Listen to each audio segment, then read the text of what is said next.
So to get things started this morning, I'm pleased to introduce the defensive coordinator for the Penn State Nittany Lions, one of the nation's top defenses once again this year. Great effort against SMU and holding SMU without a touchdown until the second half. And with that, I'd like to introduce Coach Tom Allen. Coach, thanks for joining us this morning. You're very welcome. Excited to be here.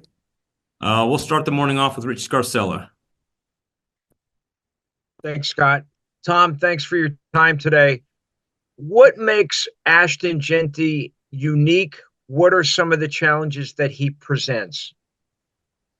Well, boy, he's special now. I tell you, I've enjoyed, I don't know if I've enjoyed it, but it's been impressive to watch his film, studying him. I tell you, the thing that just sticks out, he doesn't go down. I mean, he gets hit and tremendous balance. I just think the ability for him to break tackles is really phenomenal. I think I saw 1,944 yards after contact, which is just mind-blowing, how effective he's been after people hit him.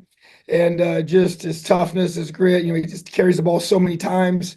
In today's game, that just doesn't happen anymore. So just so much respect for him. Then you hear all the different things about him as a person. So just a lot of respect for what he's accomplished. And he's a great, great player. So to me, it's about, finding a way to do the thing that most people can't do, which is get him on the ground.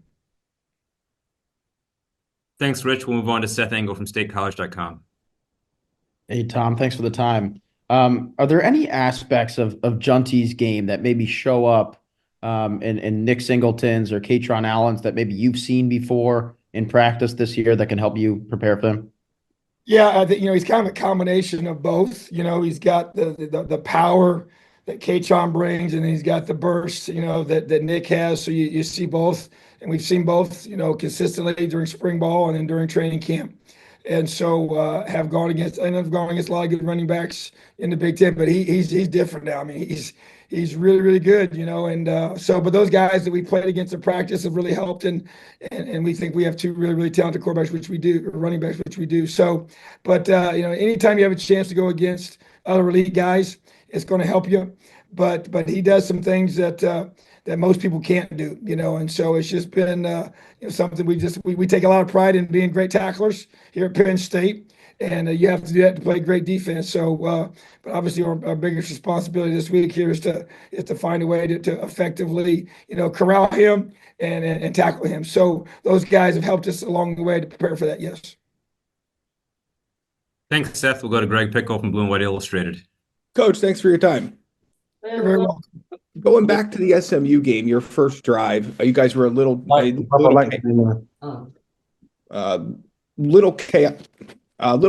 on the first drive there until SMU called that timeout, and then you guys settled in from there. So when you look at the way you'll start this game, is there anything after reviewing that tape that comes to mind in terms of how you start fast on defense?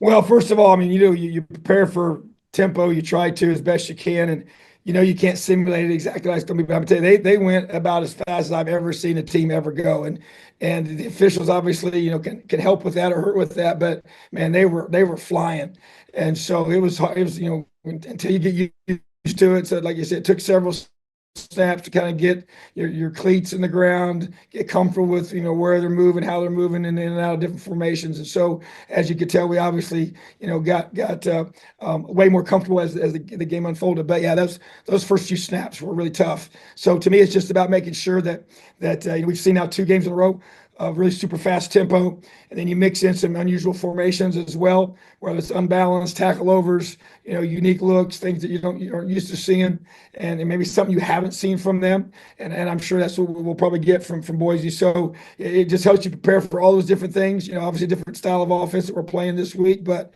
at the same time, they have the ability to do different things and some similar things that both what Oregon did as well with some of their looks. So anytime you have a chance to play, elite teams, and they put you in conflict, you have a chance to watch the film, you correct it, you go back and you try to look at the thing, okay, what can we do to help our guys be in a better position? Because at the end of the day, you got to get your cleats in the ground. You got to get your feet set. I don't care what you have called.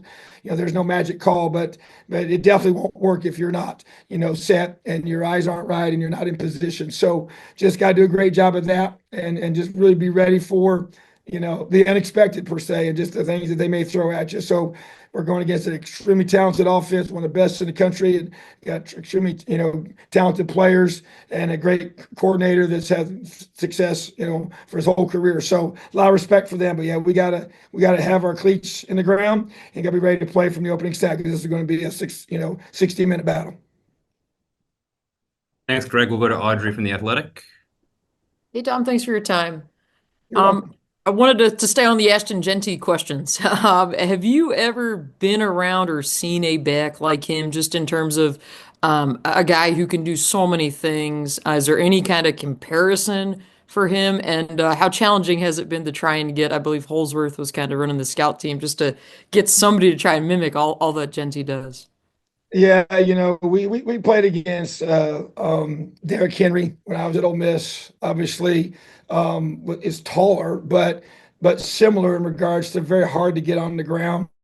A guy that can stiff arm you and just seem to just kind of play with you. He just kind of, it's almost like he's just he's up here and everybody else is just kind of just trying to jump on him. But it's hard to really say anyone like him. And we played some really good backs in the Big Ten the last 9 years I've been in this conference, but the one that kind of comes to mind would be as far as just the size piece, because it's just hard for different reasons, but it's hard to be able to. The thing that sticks out to me is how do you get him on the ground. I've already said that a couple of times, but the way he's built, he's so low to the ground.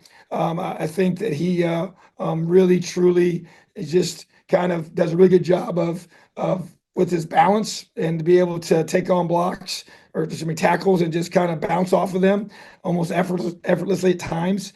And it amazes me to just see how many good players have a shot at him, have a good angle on him, and just don't have any success at all of getting him on the ground, or you think he's about to go down and he doesn't, because he has such powerful legs. And there's just not, we're going to talk about the strike zone. His strike zone is so compressed because of his build that it's hard to really get a good shot on him. So you're going to have to gang tackle him. You got to get every possible guy on that field around him, and they obviously will make that hard per their scheme and the way they do things, and have a really good offensive line that's very physical, and have a really good system to be able to do things off of what he does. So obviously we've played a lot of good backs over the years, but he's going to go down as one of the greatest ones we've ever played against.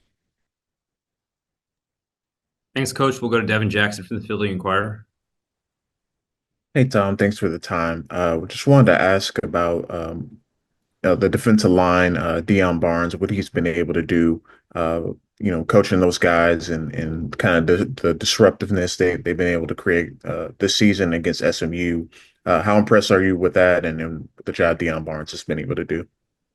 Yeah, Deion's done a great job. He's a young coach, but he does a tremendous job with his players. A big part of that position is just really learn how to capture those guys. How do you motivate them? How do you really relate to them? And really, I think because he played here and he played, at a high level, and he's able to really get their attention and just coach and teach technique relentlessly, just over and over and over again, and to get them to play really, really hard, which that to me is what I care a lot about, is how hard you play.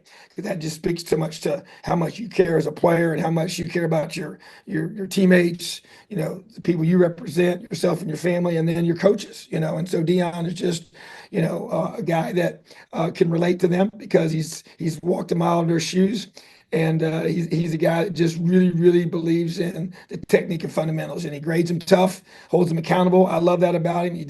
They all get treated the same, in terms of the expectations and how hard they're going to practice and how we're going to perform. And if it's not to that standard, he's going to, hold them to that. He's going to get after him and does a great job with that. And they respond to him, and that's really the key. So, that's what you're looking for when you have coaches. And obviously for me coming here, these guys were all here when I got here as a coach, and all the on-the-field coaches, and just really, really talented group, and Deion is one of those. And so he's got a bright future, and I think he just continue to grow and develop. And I think even just for me working with him this year, it's been neat to see him grow, and just coming in and learn some new things that we're doing that maybe they didn't do last year, and also me, kind of picking up and learn things that they did last year that we're trying to continue to do. So I've relied on him to help me with that, and I really respect him and appreciate the job he's done for us.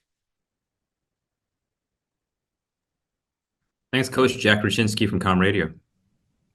Hi, Coach. Thanks for the time. Of course, we've talked extensively about, some of the more prominent aspects of Boise State's offense. You mentioned it earlier about the difficulty it is to bring Ashton Jeanty down. But what's probably the most underrated aspect of Boise State's offense that you've noticed on film?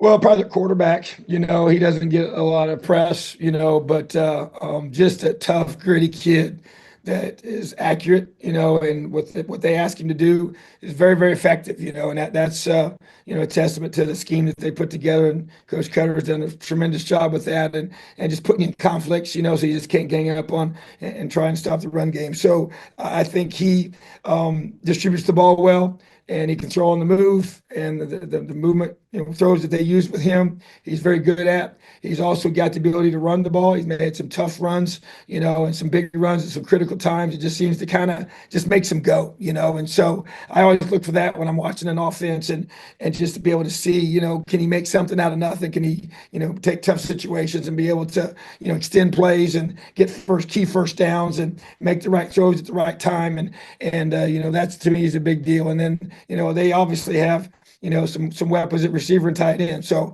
they're a complete team. I mean, they've got good receivers, they got good tight ends, and they got really good offensive line that blocks, and plays hard, physical.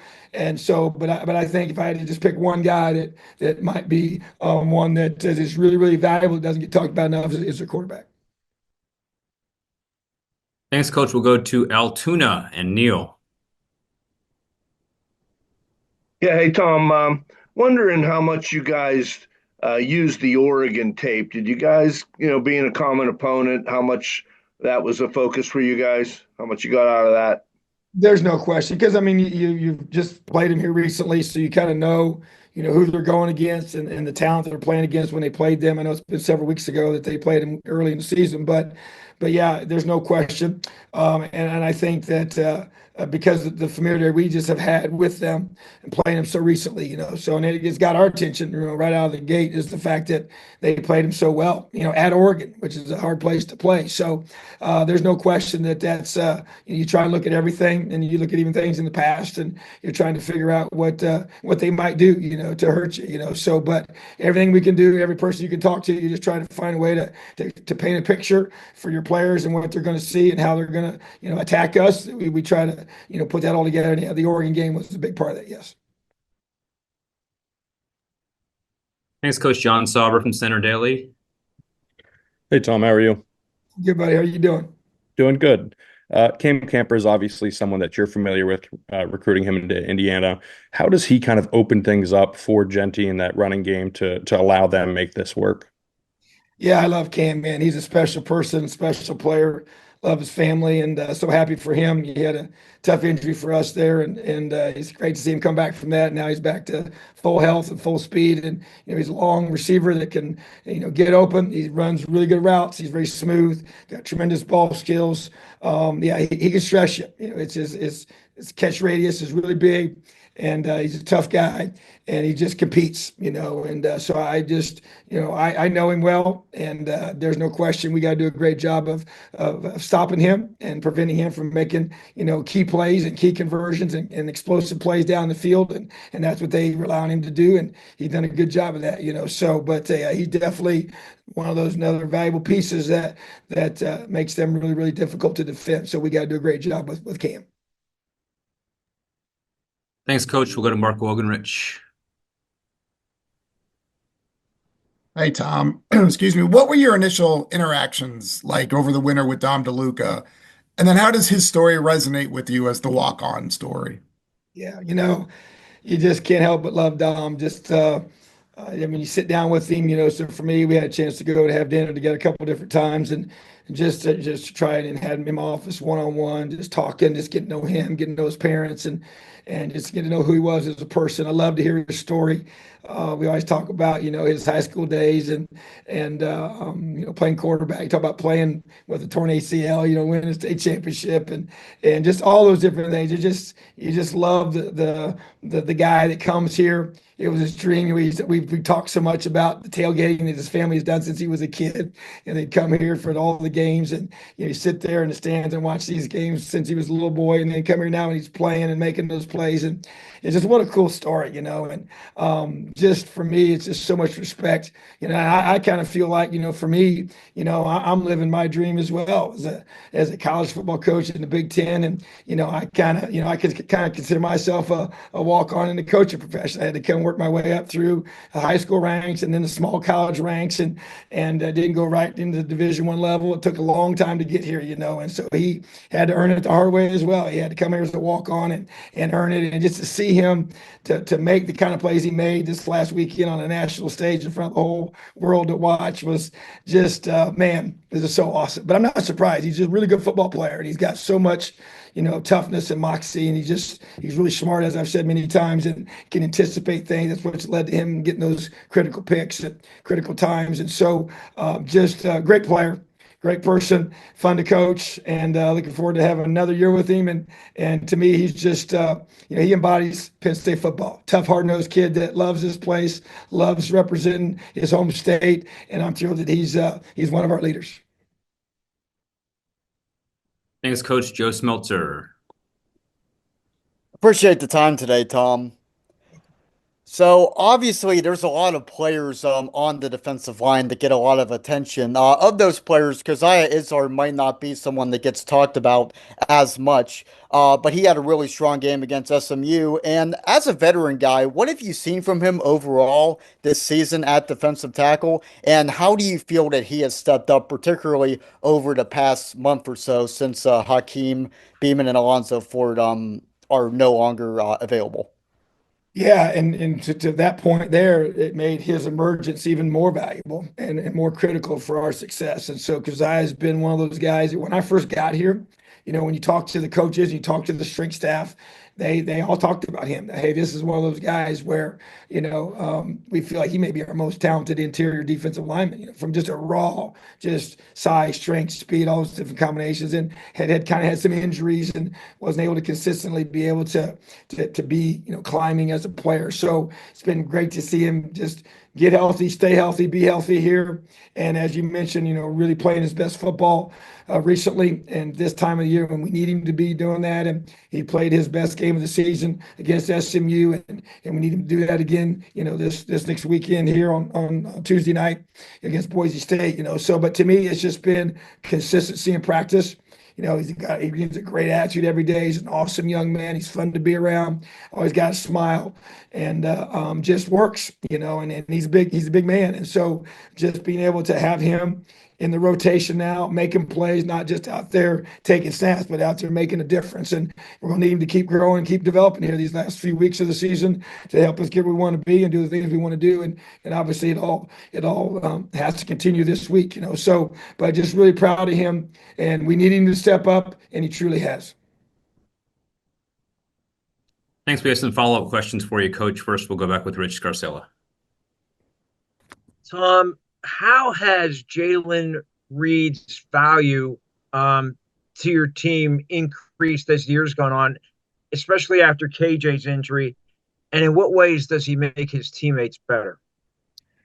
Well, first of all, yeah, when KJ went down, I had to sit down with him and just, not that he wasn't doing anything. He was already one of our leaders, but I was like, hey, you're going to have to just take this thing to another level, and my challenge to him was, hey, you got to bring guys with you, and to get to Zach Key to be able to elevate himself and to be able to, I said, your role now is going to be, magnified, and not just in your game performance, but practice. And that to me was probably the biggest challenge and the biggest thing that we needed to make sure that he was, kind of filling that void, because KJ was such a strong, consistent voice and just the level of consistency in his practice habits. It was pretty special. So that to me, I think has really helped, Jay Reed to be able to take that next step, and then obviously his role on the field, we had to make some modifications, in terms of him, not playing much of a certain position. He was playing a little more lion, position before the injury for KJ. Then he had to come in back and play more in the high position there at the rover or the free. So, but I just feel like that leadership. That's probably the biggest thing where he's had to really grow and was forced to because of that situation. And it's been awesome to see him do that. And then the production has been, which everybody gets to see, and the key interceptions at critical times and the key tackles. And just, he's one of those guys that he's always texting me. He's like, hey, coach, just, put this on me. I want to, he wants to be the guy. He wants me to know I can count on him and trust him. And he's going to, have my back and he's going to get the job done, And so I know he sees that as we've moved into the playoffs here and felt that. And even with the disappointing performance against Oregon, I mean, he took that personal. And so I just think his leadership, his ability to make plays, and just all the things, his value to his team has just been elevated, because of the void that was created there. But also it's been neat to see him respond to that and embrace that and want to do that because, a lot of times you can, you're a good number two, but when you got to be the one, it's not the same. And obviously those guys were such two great players that he now just became the key focus. He needed to be able to step up, and he has. So I think it's been to his benefit. It's going to help him even benefit, in his own future as he moves into the NFL when he finishes playing here. All right, we'll take one more question for Coach before we move on to the student athletes. We'll go with Seth. Tom, not sure if you have a list handy, but who are some of the 2025 signees who are practicing with the team right now? And what's the importance, of letting them kind of experience this week with the rest of the program? Yeah, I don't have the list in front of me. Well, I do now. So, but we got a couple guys on defense, Braswell Thomas and LeVar Arrington and Darius Dixon. Those three guys are here with us now. They haven't started yet.